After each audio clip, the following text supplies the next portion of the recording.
plenty of money in this world. There's plenty of money in this country. It's just in the wrong hands. And I will be damned if the same politicians who refuse to act then are going to try to come back today and say we need a middle-of-the-road approach to save our lives. That is too much.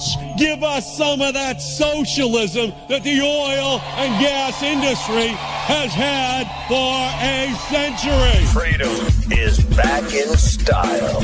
Welcome to the revolution. Yeah, we're coming to your city. Gonna play our guitars and sing you a country song. Sean Hannity. The new Sean Hannity Show. More behind-the-scenes information on breaking news and more bold, inspired solutions for America. I should have known it. Yeah, there's more email deletions, but it never seems to matter if you're a Democrat. Newly obtained documents show that Nellie Orr deleted the Russiagate emails to her husband, Bruce Orr. If you're a Democrat, you get away with it. If you're a Republican, forget it. They throw the book at you. We're going to get to all of that. Really interesting comments by Joe DeGeneva that we're going to get to, how Obama spy masters point fingers at each other amidst the Russian probe, throwing each other under the bus. I've been saying this now for 2 days. I mean, it is now becoming a major circular firing squad, and the deep state now turning all on each other. And you've got literally Brennan against and Clapper against Comey against them. You've got now the Orrs are probably fighting at home. Who deleted what email when? You got Strzok and Page throwing Loretta Lynch down the stairs and saying, oh, she did it. The fix was in with her on the Hillary investigation. Then, of course, James Baker, the general counsel. Well, I thought she should have been indicted, and everything in between. And it's going to get interesting because they now are feeling the heat. It's now happening. It's now real. And it doesn't matter what Jerry Nadler says or the cowardly Schiff says or does. I mean, how idiotic of a lawmaker that is asking the Attorney General of the United States to break the law, or they want to put him in handcuffs. All right, so the president just wrapped up a proposal now as it relates to a new immigration plan. I don't have an opinion on it yet. Some things that I heard, I was half listening, half not preparing the show. We're going to play the heart and soul of what he's proposing here, and we'll go over some of the details. But let's go to that first. To detail what they need to make our border, which is 100% operationally secure, 100%. Everyone agrees that the physical infrastructure on the border and the ports of entry is gravely underfunded and woefully inadequate. We scan only a small fraction of the vehicles, goods, and all of the other things coming across, including people. And sadly, the drugs pour across our border. We're going to stop it. Investment in technology will ensure we scan 100% of everything coming through, curbing the flow of drugs and contraband while speeding up legal trade and commerce. It's the most heavily traded monetarily border anywhere in the world, and it's not even close. To make certain that we are constantly making the upgrades we need, our proposal creates a permanent and self-sustaining border security trust fund. This will be financed by the fees and revenues generated at the border crossings itself. Importantly, we're already building the wall, and we should have close to 400 miles built by the end of next year, and probably even more than that. It's going up very rapidly.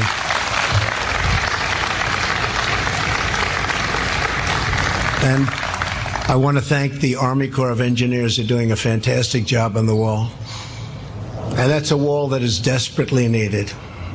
As we close the gaps in our physical framework, we must also close the gaps in our legal framework.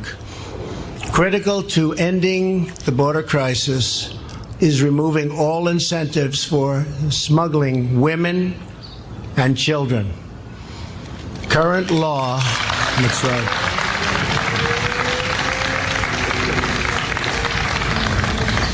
That's right. Women and children. People have no idea how bad it is unless you're there and unless you are a member of law enforcement. They see it every day and they can't believe what they see. Current law and federal court rulings encourage criminal organizations to smuggle children across the border. The tragic result is that 65% of all border crossers this year were either minors or adults traveling with minors. Our plan will change the law to stop the flood of child smuggling and to humanely reunite unaccompanied children with their families back home and rapidly, as soon as possible.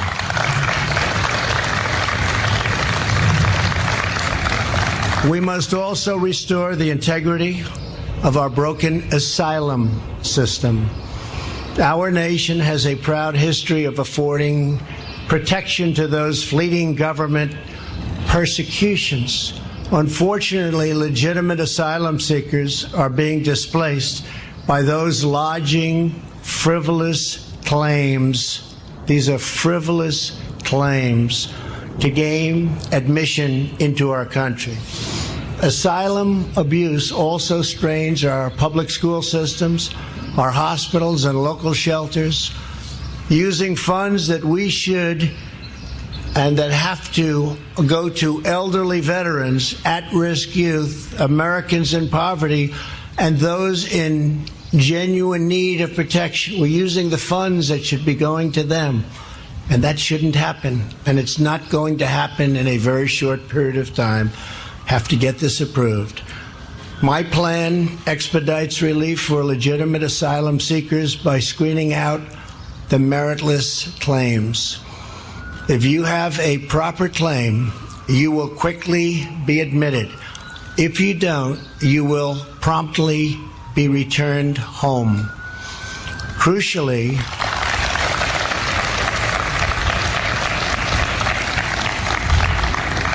our plan closes loopholes in federal law to make clear that gang members and criminals are inadmissible. These are some of the worst people anywhere in the world, MS-13 and others. Inadmissible, not coming in. We're taking them out all the time by the thousands a year, but they come in. They are no longer admissible. And for criminals already here, we will ensure their swift deportation.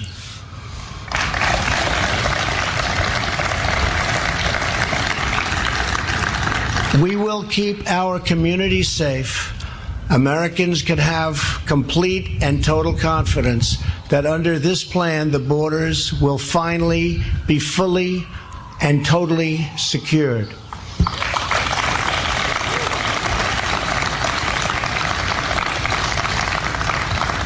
And I know a number of our Republican friends and others, Lindsay, I see you sitting right there, and Steve, you're working on a plan, an immediate plan, a smaller plan, but a very immediate plan to stop it as of this afternoon. So as fast as you can get something done. This is the big, beautiful, bold plan, but we need something very quickly, and if you can get it done, that would be fantastic. Okay? Thank you. Appreciate you working on it. A topic of less discussion in national media, but of vital importance to our country, is our legal immigration system itself. Our plan includes a sweeping modernization of our dysfunctional legal immigration process. It is totally dysfunctional. The system will finally be fair, transparent, and promote equality and opportunity for all. Every year, we admit 1.1 million immigrants as permanent legal residents. These green card holders get lifetime authorization to live and work here and a 5-year path to American citizenship. This is the most prized citizenship anywhere in the world by far. Currently, 66% of legal immigrants come here on the basis of random chance. They're admitted solely because they have a relative in the United States, and it doesn't really matter who that relative is. Another 21% of immigrants are issued either by random lottery or because they're fortunate enough to be selected for humanitarian relief. Random selection is contrary to American values and blocks out many qualified potential immigrants from around the world who have much to contribute. While countless, and you wouldn't believe how many countries like Canada create a clear path for top talent, America does not.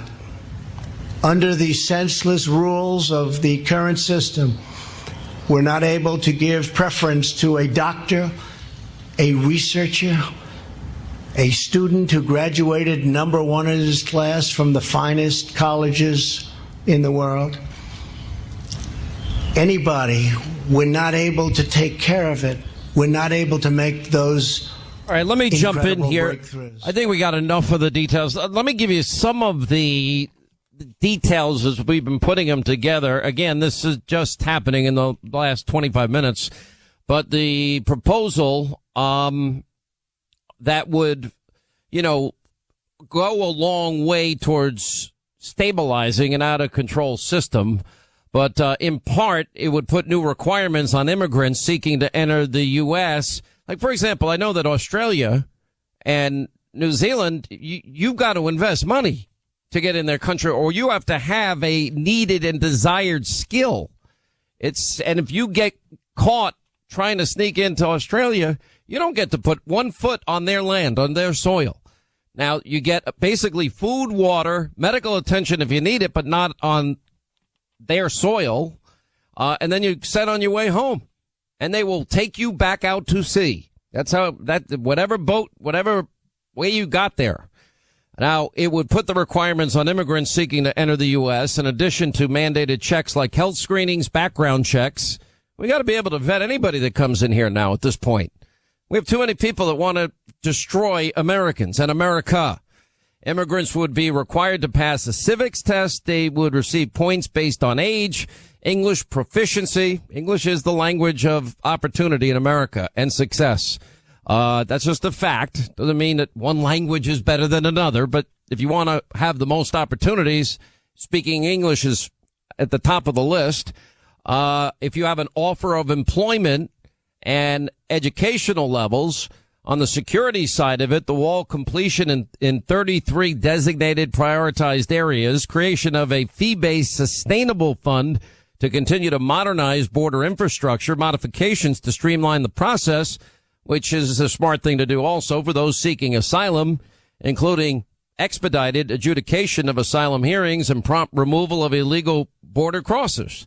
In other words, you cross the border illegally, you send back, which, of course, now courts have said, we can't do. Then they never show up for their court date. It also calls for the creation of a merit-based immigration system, replacing the current family-based immigration system. And the number of immigrants entering the country would neither increase nor decrease, but the composition would change. And by the way, the DHS is asking the Pentagon to build tent cities now because of court rulings. All right, 800-941-SEAN.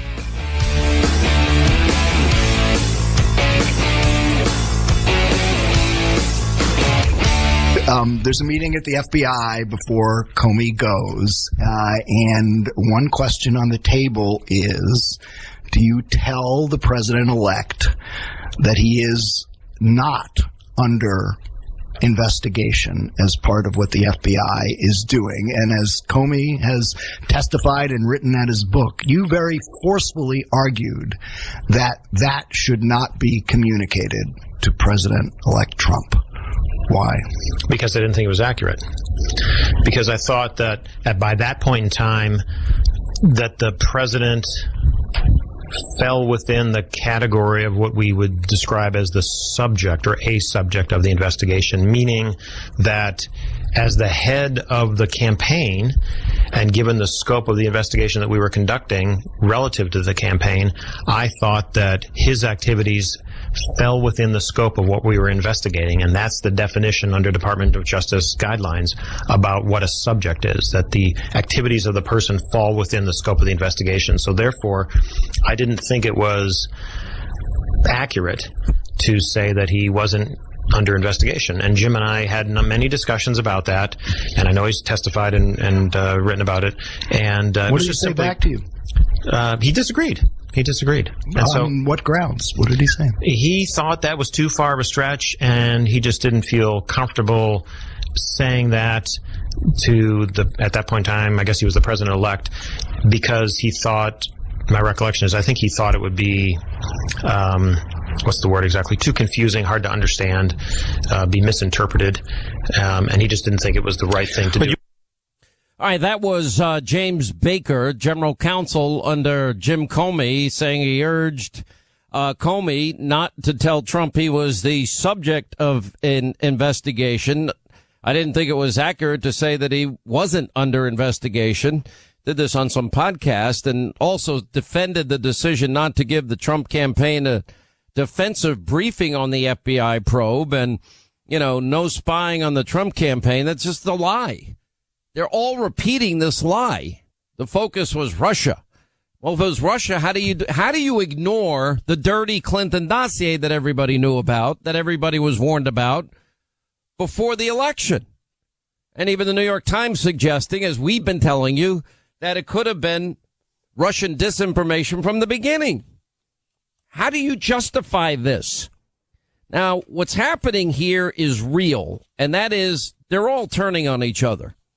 What's happening is they all know that there's serious potential for them to go to jail or them to get indicted or them to be tried. I'm just telling you, this is exactly what's happening.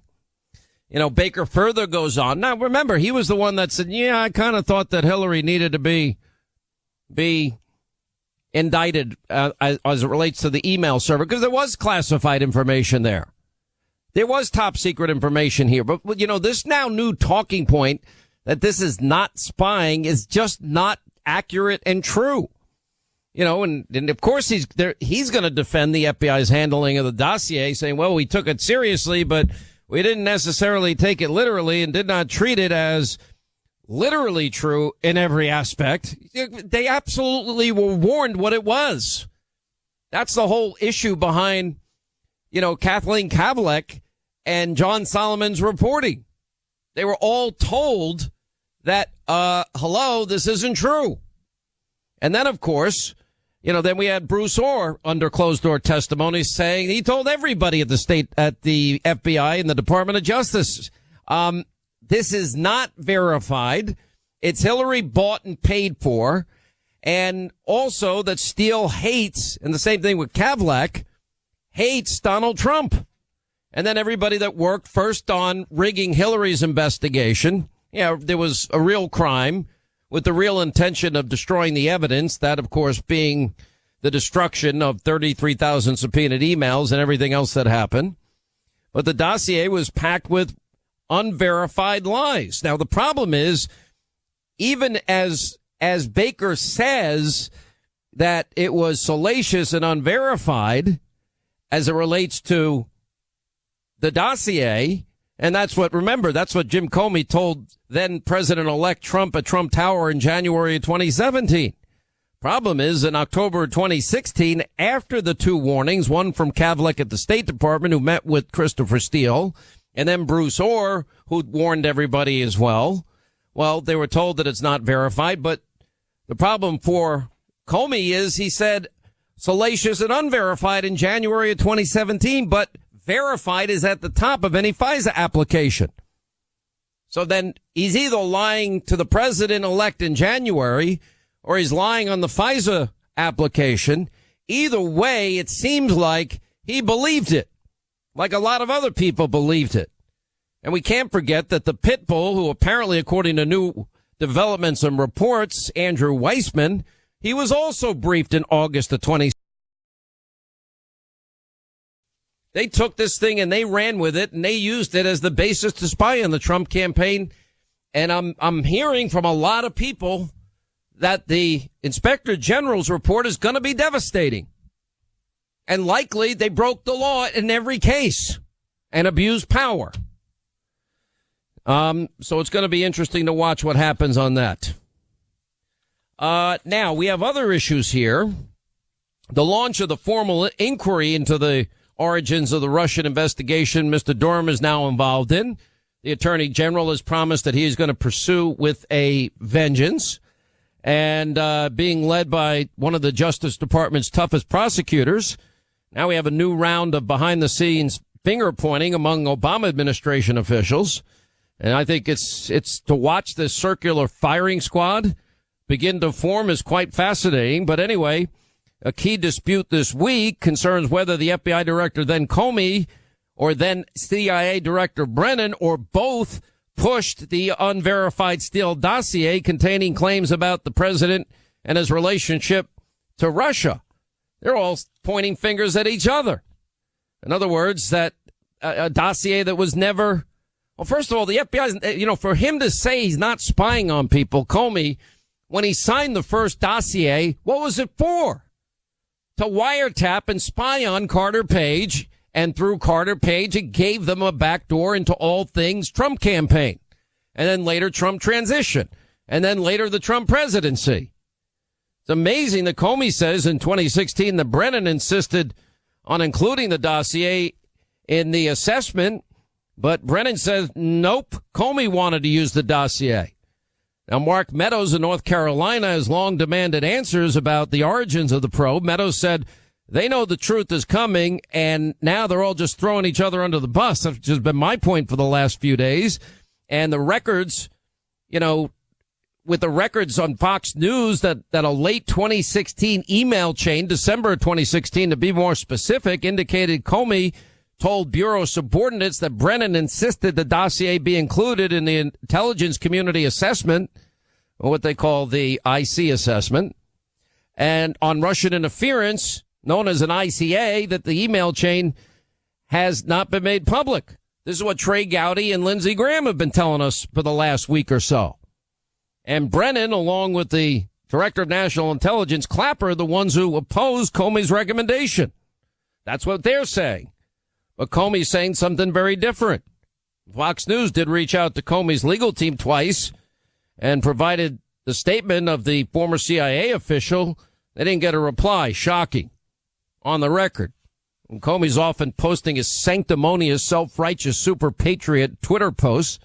He's just a phony. I mean, it's unbelievable. This is the one firing Trump got right dead on accurate. He saw right through this guy. And another top FBI official, but, they acknowledged that others were worried. Well, when do they admit that they used then unverified information? That itself is a crime. We do have a constitution, the rule of law. And we got a new development today, an email chain picked up by Judicial Watch showing that the Russiagate hoax researcher for Fusion GPS, Nellie Orr, deleted a series of emails to her husband at the DOJ, Bruce Orr. At the time, he was the fourth highest ranking person at the Department of Justice. At the end of the email chain, Nellie Orr signs off with the words, quote, "Thanks, I'm now deleting these." Oh, okay. Now they got an email today revealing that Nellie Orr, of course, married to Bruce Orr, except she's working for Fusion GPS to build the dossier. But anyway, the full exchange that took place with also a first secretary at the German embassy, part of 339 pages of heavily redacted records from the Department of Justice. Nellie Orr's email had the same subject line as an email exchange with the subject line, Analyst Russian Organized Crime, April 2016.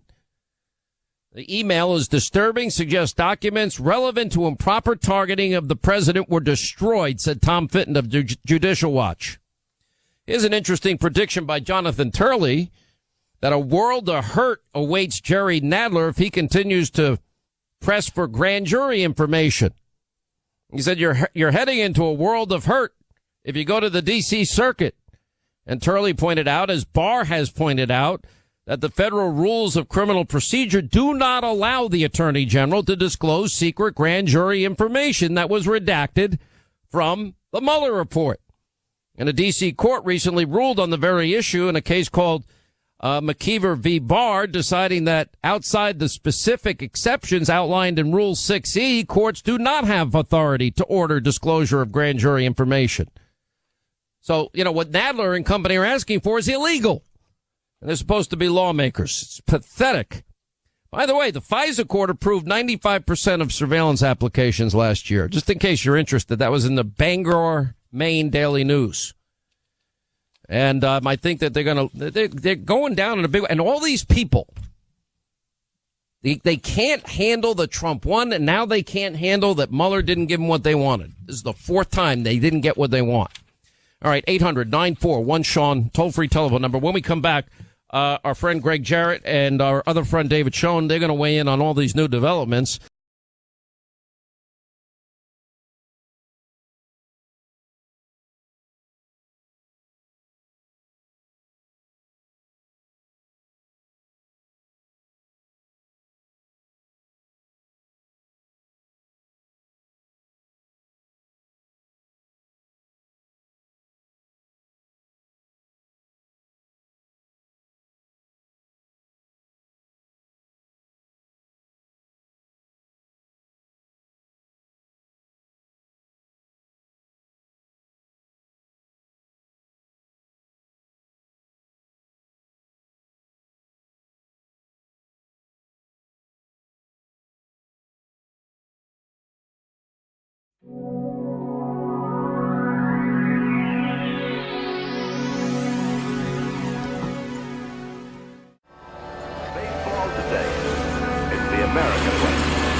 RCA Victor Television.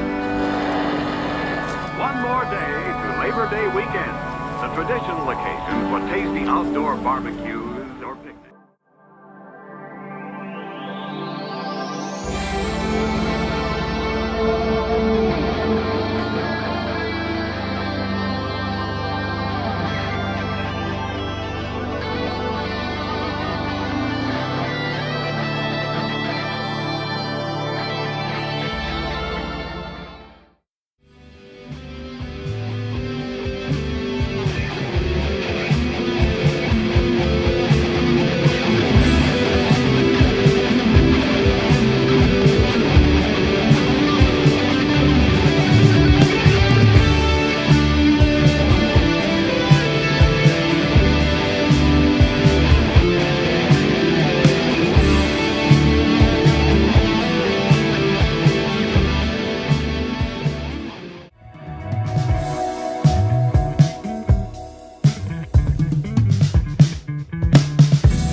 you.